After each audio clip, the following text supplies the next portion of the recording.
त्या 24 ऑगस्टला म्हणजे परवा बदलापूरमध्ये जी एक अत्यंत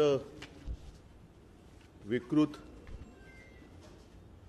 अशी दुर्घटना घडली, दुष्कृत्य घडलं, त्याचा निषेध करण्यासाठी महाराष्ट्र बंद महाविकास आघाडी आणि इतर सर्व पक्षांनी जाहीर केलेला आहे।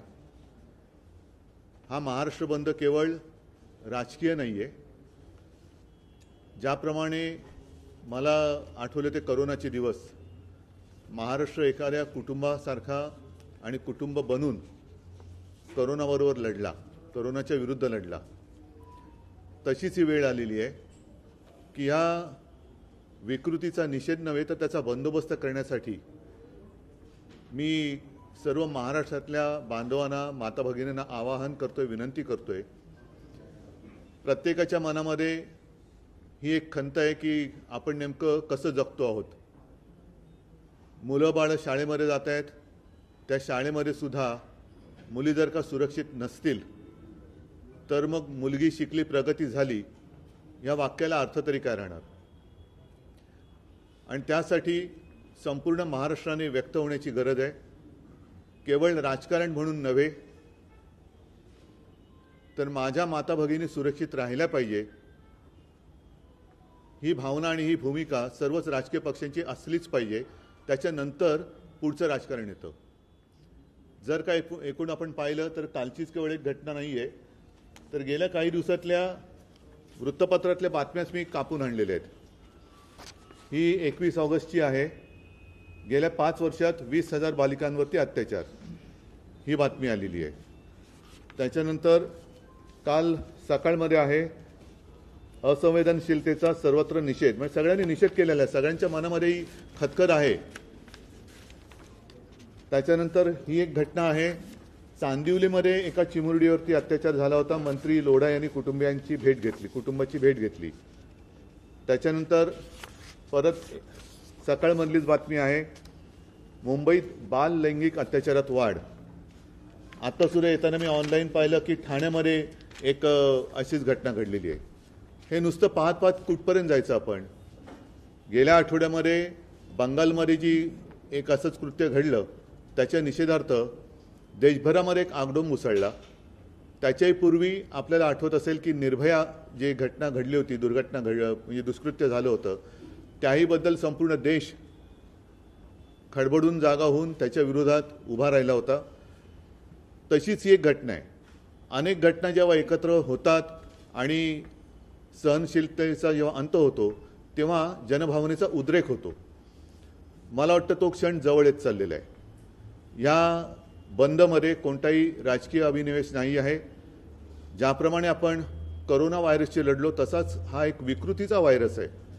महाराष्ट्राच्या कानाकोपऱ्यामध्ये एक वातावरण निर्माण झालं पाहिजे की कोणीही असं दुष्कृत्य करायला धजावला नाही पाहिजे। जर कोणी करेल तर त्याला ताबडतोब शिक्षा होते आणि अत्यंत कठोर शिक्षा होते।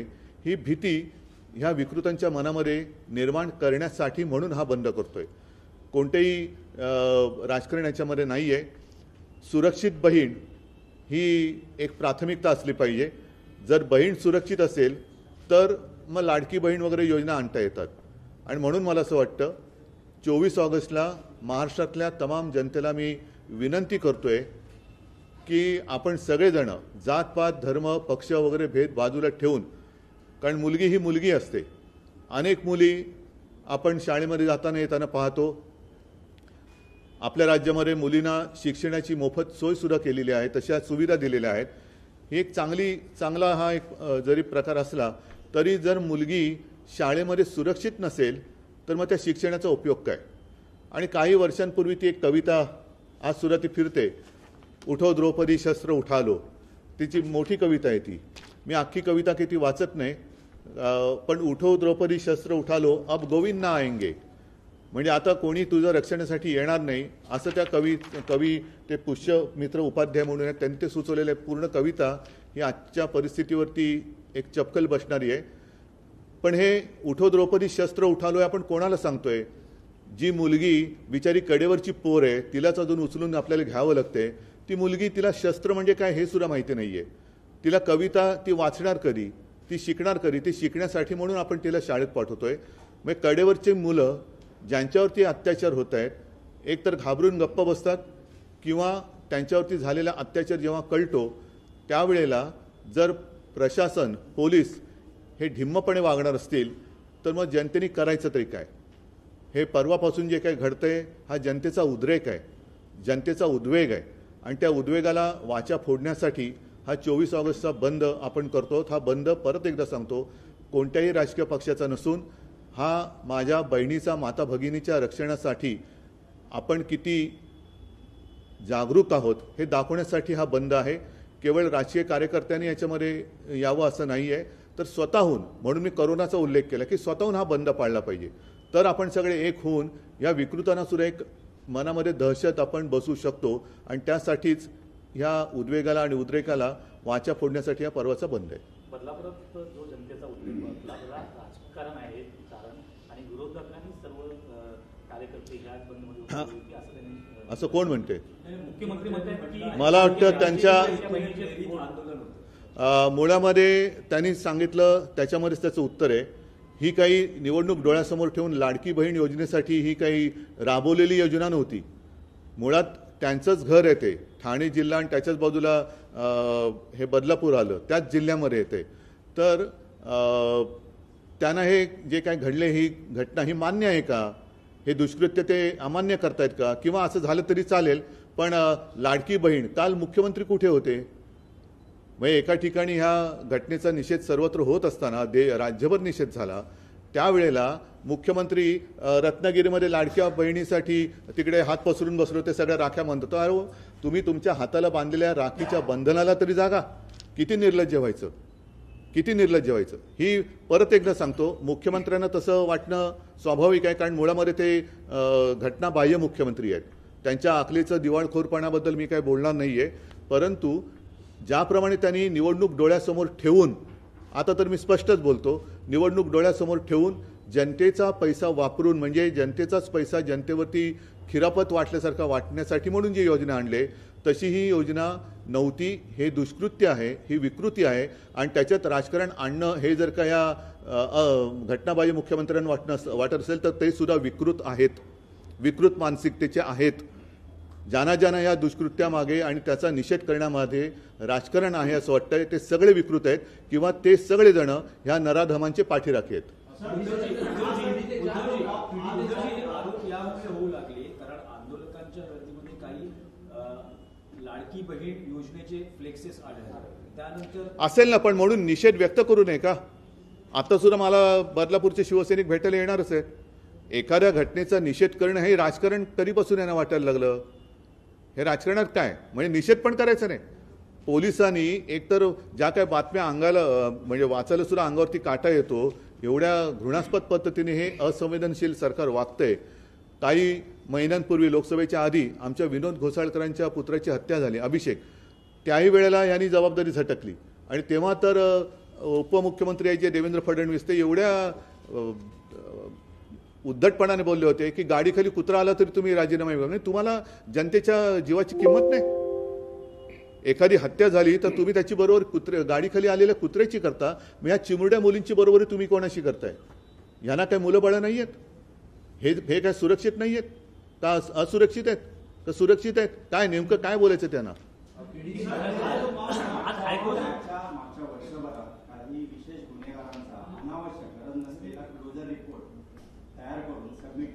नाही ते सोडा, मला या भूमिकेवर हायकोर्टाने देखील फटकारलेला आहे राज्य सरकारला कारण 13 तारखेला मी हायकोर्टाला आजपर्यंत मुलीच्या वडिलांचा दुसऱ्या मुलीच्या वडिलांचा जबाब नोंदवला गेला नाही, दुसऱ्या मुलीचा जबाब नोंदवला नाही अशा प्रकारचे हे केलेलं आहे. नाही मी जे सांगत होतो ते अर्धवट राहिलं. मी जे काय वाचण्यात आलं कारण ही बातमी पूर्ण वाचण्याचं धाडस माझ्यात तरी नाही आहे. मग ती कलकत्त्यातली असेल, इथली असेल. अगदी गेल्या 4 दिवसापूर्वी राजस्थानमध्ये एका 3 महिन्याच्या मुलीवरती असा अतिप्रसंग घडला अशी बातमी आहे. मग ही विकृती आली कुठून जन्माला? आणि त्याच्यात ह्या ज्या घटनेमध्ये मुलीची आई ती गर्भवती आहे, तिला सुद्धा 10-12 तास नुसतं खोळंबून ठेवलं.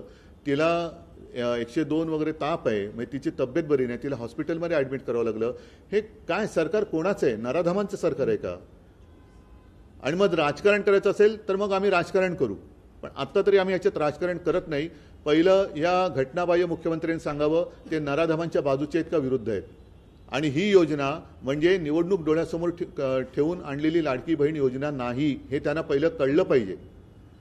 म्हणजे कालसुद्धा खरं ते तिकडे पोहोचायला पाहिजे होते, पण हे रत्नागिरीमध्ये डामडौलामध्ये बसले होते आणि किती अर्धा डझन मंत्री कितीतरी ST गाड्या तिकडे आणल्या गेल्या होत्या. म्हणजे पैसे देऊन गर्दी करायची, त्याच्यामध्ये रेकून भाषणात ठोकायची. आणि हे बघा ना, मुख्यमंत्री यांच्यासह अर्धा डझन मंत्री आज रत्नागिरीत कालची आहे आणि त्यांच्याबरोबर गुलाबी जॅकेट पण होतं.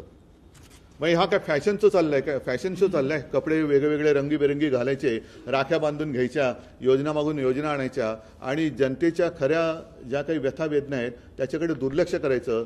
हे असंवेदनशील सरकार आहे. आणि जर त्यांना असं वाटत असेल ह्याच्यात राजकारण आहे तर असं बोलणारे सुद्धा विकृत आहेत. हा शब्द मी पुन्हा सांगतोय. संस्थाचालक हा भाजपचा पदाधिकारी असल्यामुळेच अशा प्रकारचा गुन्हा दाखल करण्यास वेळ झाला, नोंदणी करण्यास वेळ, दखल घेण्यास वेळ झाला. गृहखात्याकडून दबाव आला असेल असं वाटतं का? ह्याच्यामध्ये पोलीस आयुक्त कोण आहेत? त्या परिसराचे पोलीस आयुक्तांचं काय नाव आहे? डुमरे. मग त्यांचं डमरू का वाजलं नाही याच्यामध्ये? पोलीस आयुक्त कुठे आहेत? आयुक्तांनी याच्याबद्दल सांगायला पाहिजे की त्यांच्यावरती दबाव होता की नव्हता.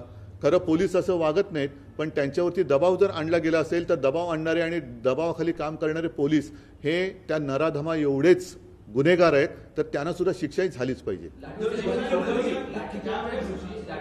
दिवशी म्हणजे ज्या दिवशी आंदोलन होतं तर त्या दिवशी गृहमंत्री, पालकमंत्री, इतर कोणी नेते न जाता गिरीश महाजन वारंवार तिथे जात होते आणि आंदोलकांना शांत करण्याचा प्रयत्न करत होते. गिरीश महाजनांबद्दल काय बोलायचं, जाऊ दे. मी आता आणखीन काय विषयाला फाटे फोडत नाही.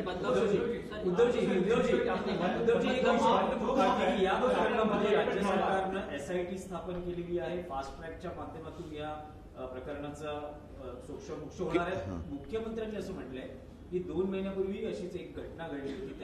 त्या प्रकरणातही SIT फास्ट ट्रॅक स्थापन करून मला असं वाटतं शिक्षा न्यायालयामार्फत दोषींना देण्यात आली किंवा ती जी फाशीची शिक्षा त्यांनी म्हटलं फाशी दिलं गेलं तर त्याच्याबद्दल एक SIT नेमा आणि कोणाला फाशी दिलं आणि कोणती प्रसंग घटना होती त्याची माहिती काढा. त्याच्यासाठी एक वेगळी SIT नेमा आणि त्या SITच्या माध्यमातून असं कोणाला फास्ट ट्रॅकवरती ती केस चालून फाशी दिले गेले ते सुद्धा एक संशोधन करा.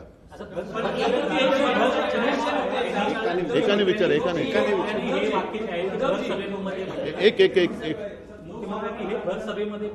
म्हणजेच काय होतं की क्षमता नसलेला हा माणूस मुख्यमंत्री झालेला आहे. त्यांना जनतेच्या भावनाशी फक्त खेळता येतं.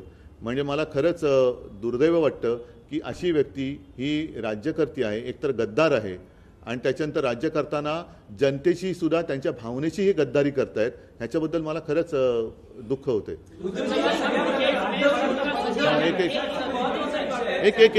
एकच कोणी काही करू नये याची ही जबाबदारी आहे. आणि प्रणितीतांनी असं म्हटलं होतं की आग लावली पाहिजे होती, याचं क्रिटिसिझम होतं. आंदोलन करण्यापेक्षा आग लावली पाहिजे होती. नाही कोणीही शिंदे यांचं विधान नाही. माझं म्हणणं आहे की आताताई पाऊल उचलण्याचा विचार केव्हा येतो? ज्या वेळेला जी एक यंत्रणा असते तिच्याकडनं प्रतिसाद मिळत नाही. जर त्या मुलीच्या पालकांची दखल वेळेत घेतली गेली असती, त्या गुन्हेगाराला वेळेत अटक झाली असती तर हा विचार कोणाच्या मनात आला नसता. जेव्हा अशा घटना घडल्यानंतर यंत्रणा ढिम्म राहते, गर्भवती आईला 10-12 तास खोळंबून ठेवलं जातं आणि त्याच्यानंतर जर का जनतेचा उद्रेक झाला तर त्याच्यात राजकारण आणलं असं म्हणणं आणि ज्यांनी आंदोलन केलं त्यांच्यावरतीच गुन्हे दाखल करणं, हे असं बघितल्यानंतर मग आग लागो तुझ्या कारभाराला असंच म्हणायची वेळ येते.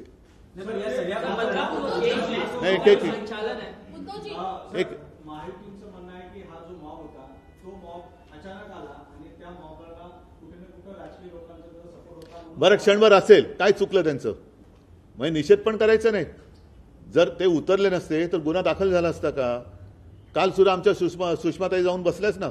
त्या बसल्यानंतर तो तिथला दुसरा नालायक वामन म्हात्रे त्याच्यावरती गुन्हा दाखल झाला, नाही तर तो सुटलाच होता.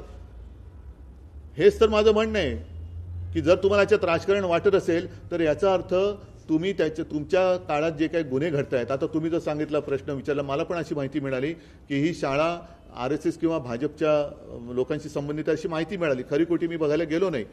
पण एक गोष्ट नक्की की गुन्हा दाखल करून घ्यायला विलंब तर लागला, हे सत्य आहे. आणि त्याच्यानंतर जर का पोलीस आपल्या तक्रारीची दखल घेत नाहीत असं म्हटल्यानंतर परत एकदा सांगतो, ही मुलगी एक दुर्दैवाने ते एक प्रतीक झालं आहे.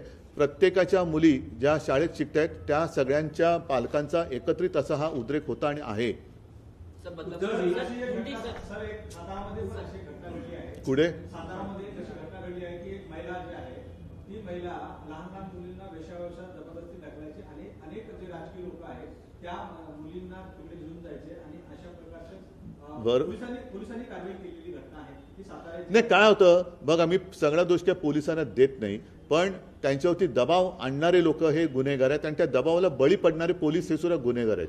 म्हणून मी म्हटलं की या सगळ्या प्रकरणामध्ये ठाण्या परिसराचे आयुक्त कोण हेच कोणाला माहिती नाही आहेत. आयुक्त करतायत काय, आयुक्तांची जबाबदारी काय, त्यांनी काहीतरी याच्यावरती भाष्य करायला पाहिजे होतं. त्यांना सुद्धा माहिती पाहिजे की आपल्या सगळ्या कारभारामध्ये कार्यक्षेत्रात काय होते आणि काय होत नाही. या सगळ्या प्रकरणामध्ये रिपोर्टिंग करणाऱ्या सकाळच्या महिला पत्रकाराबद्दल जे आक्षेपार्ह वक्तव्य वामन म्हात्रेंनी केलं त्याच्यावरही गुन्हा नोंदवण्यासाठी उशीर केला आणि आंदोलन करावं लागलं. राजकीय पक्षाशी संलग्न असतानाही कुठली कारवाई झाली नाही. आंदोलन करावं लागलं. मी काल बोललो ना, सुषमाताई अंधारे जाऊन तिकडे बसल्या, सगळे शिवसैनिक तिकडे होते. आता शिवसैनिक म्हणजे ते तिथले नागरिकच आहेत, आत्ता मला भेटायला येणारच आहेत, मी बोलवलं आहे त्यांना. पण हाच जो विषय आहे ना की तक्रारीची दखल जर वेळच्या वेळेला घेतली गेली असती आणि कारवाई झाली असती तर हा उद्रेक झाला नसता. आणि तसं अशी दुर्घटना पुन्हा होऊ नये म्हणून परवाचा जो बंद आहे, एक तर ह्या विकृतांच्या मनामध्ये दहशत बसली पाहिजे पोलिसांवरती आणि जे संवेदनहीन सरकार बसलेले 2-2.5 महिन्याच्या काळासाठी अजूनही त्यांना सुद्धा एक कळलं पाहिजे की आपण सगळ्या लोकांना असं गृहीत धरून चालता येणार नाही. आणि परत एकदा सांगतो की रक्षाबंधनाच्या दिवशी म्हणजे राखी पौर्णिमा हे घटनाबाह्य मुख्यमंत्री कुठे होते ते काढा. काल सुद्धा एवढी तिकडे सगळं आगडो मुसळला होता तरी सुद्धा हे मिरवत होते रत्नागिरीमध्ये. हे किती निर्लज्जपणाचा कळस आहे. राख्या बांधून बांधून फोटो काढतायत पण त्या बंधनाला अर्थ आहे. रक्षाबंधन म्हणजे दादा माझं रक्षण करतो आणि तोच दादा जर का दादागिरी करत असेल तर ही दादागिरी चिरडण्याची हिंमत सगळ्या बहिणींमध्ये आहे. या घटनांमध्ये वाढ झाली आहे. घटना झाल्यानंतर राजकीय आरोप प्रत्यारोप होत आहे, पण लोकप्रतिनिधी म्हणून राज्यकर्ते किंवा विरोधक यांनी एकत्र येऊन काही जरूर कडक पावलं उचलणं, कायदा करणं, शक्ती विधेयक जे आणलं गेलं त्याचं पुढे काय झालं?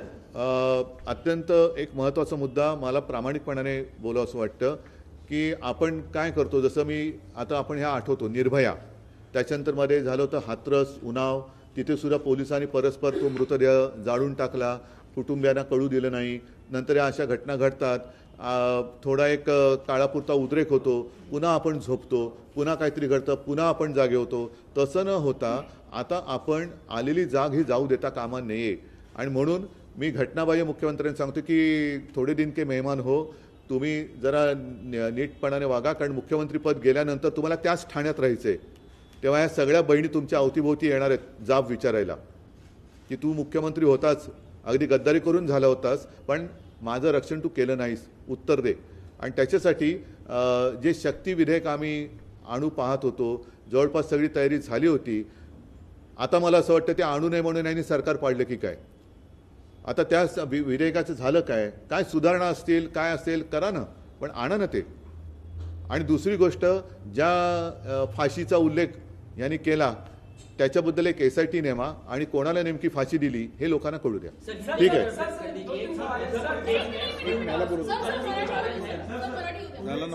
अक्षय शिंदेच्या कुटुंबाशी संपर्क साधला असं ते असं म्हणतायत की आम्हाला फसवलं गेलं आहे, अक्षय निर्दोष आहे, आम्हाला फसवलं गेलंय. त्या ठिकाणी महिला सेविका देखील होत्या पण अक्षयने असं कृत्य केलं नाही, आम्हाला फसवलं गेलं असं वारंवार उल्लेख ते करतात. मी काही इकडे न्यायमूर्तीच्या भूमिकेत बसलेलं नाहीये. जर अक्षयला फसवलं गेलेलं नसेल तरी सुद्धा त्या मुलीसोबत जे झाले ते खोटं आहे का, म्हणजे मग हा प्रश्न अजून गहन होतो की मग खरा गुन्हेगार कोण आहे. जर हे खरं असेल तर तरी म्हणजे प्रश्न तोच राहतो, त्या मुलींसोबत झालेलं जे काय अपकृत्य आहे ते खोटं आहे का.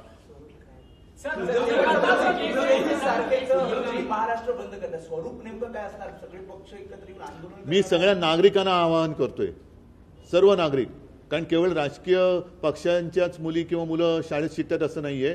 अगदी ग्रामीण भागातली सुद्धा मुली, त्यांना तुम्हाला आठवते काही वर्षांपूर्वी शाळेत जाताना, घरापासून शाळा लांब होती, त्या शाळेत त्या मार्गामध्ये एका मुलीवरती हा प्रकार घडला आणि महाराष्ट्र पेटला होता.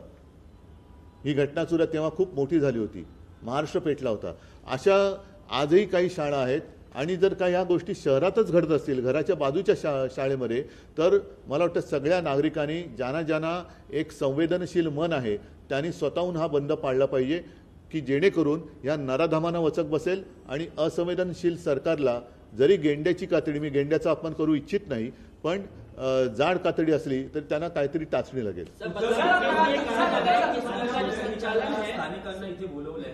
नाही, त्यांनी आज भेटायला, मी आता त्यांनी मला आज येऊन भेटायची इच्छा व्यक्त केली. मी जरूर जाईन, पण आत्ता त्या कुटुंबियांना मी त्रास देऊ इच्छित नाही. पण मी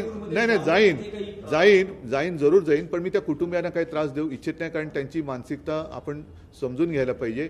त्यांच्याबरोबर माझं बोलणं झालं, ह्या सगळ्या गोष्टी असतात, तर त्याच्याबद्दल मी काही जास्त बोलू इच्छित नाही. एक संचालन है वो बीजेपी के लोग थे, उसमें शिवसेना यूपीटी के लोग थे, शिंदे के लोग थे. इसके लिए एफआईआर उन्हें बचाने की कोशिश की गई और इसलिए एफआईआर करने में देरी हुई. नहीं, वापस पूछो. बदलापुर केस मामले में जो कहा गया, स्कूल का जो संचालन है उसमें बीजेपी के लोग शामिल थे, शिवसेना यूपीटी के लोग शामिल थे. मेरे कौन लोग थे? मेरे कौन? ये आपके पास जानकारी किसने दी? ऐसा आरोप लगाया. नहीं, किसी ने आरोप नहीं लगाया, ऐसे किसी ने आरोप नहीं लगाया.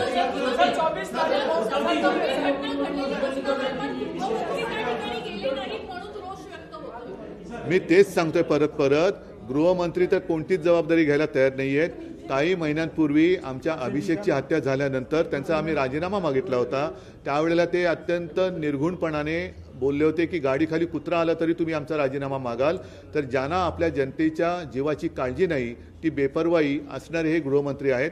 दुसरे जॅकेटवाले गृहमंत्री सुद्धा कुठे फिरतात माहिती नाही, आणि आमचे घटनाबाह्य तर काय ढोल पिटत फिरतातच आहेत. त्याच्यामुळे या सगळ्यांना जमिनीवरचा आक्रोश हा कळला पाहिजे. म्हणून मी परत एकदा महाराष्ट्रातील तमाम जनतेला हात जोडून विनंती करतोय की कोणतेही राजकारण न आणता आपल्या घरातल्या मुलीबाळींचं रक्षण करण्यासाठी आता आपल्यालाच पुढे यावं लागेल, आणि त्याच्यासाठी आपण जागे आहोत. या विकृत नराधमांना दहशत बसवण्यासाठी, तक्रार न घेणाऱ्या पोलिसांना सुद्धा ताळ्यावर आणण्यासाठी, आणि शासन तर घालवलंच पाहिजे. तर त्याच्यासाठी आपण आता जागे व्हा आणि ही जाग आता जाऊ देऊ नका. सगळ्यांना विनंती आहे. धन्यवाद करतो.